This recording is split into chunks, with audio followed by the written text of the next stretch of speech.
এই কেন্দ্রীয় বাজেটের মধ্যে আমরা দেখতে পেলাম এটা এনডিএ সরকারের যে পঙ্গু এনডিএ সরকার, এই সরকারকে বাঁচানোর জন্য এই বাজেট জাতীয় কংগ্রেস লড়ছে।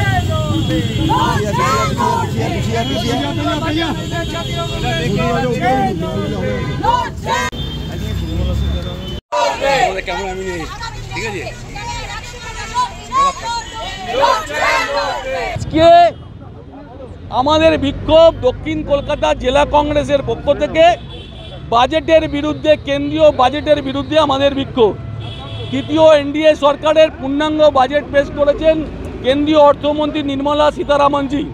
এই নির্মলা সীতারামনজিকে আমাদের প্রশ্ন যে আপনারা যে কেন্দ্রীয় বাজেট পেশ করেছেন সেই বাজেটে স্বাস্থ্য খাতে, শিক্ষা খাতে কোনো ব্যয় বরাদ্দ করা হয়নি, 100 দিনের কাজে কোনো দিশা দেখানো হয়নি। এটা আমাদের কর্মসংস্থান, সরকারি কর্মসংস্থান ওনারা বলছে 30 সাল পর্যন্ত 1 কোটি বেকারের চাকরি দেবে।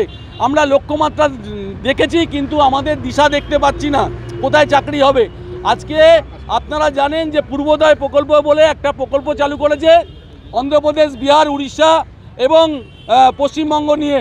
সেখানে অন্ধ্রপ্রদেশকে 15,000 কোটি টাকা, বিহারকে 58,000 কোটি টাকা দিয়েছে, কিন্তু পশ্চিমবাংলার ক্ষেত্রে কিছু বলা হয়নি। আমরা মনে করি পশ্চিমবঙ্গে এই বাজেটে বঞ্চনা করা হয়েছে, পশ্চিমবঙ্গের মানুষকে বঞ্চিত করা হয়েছে।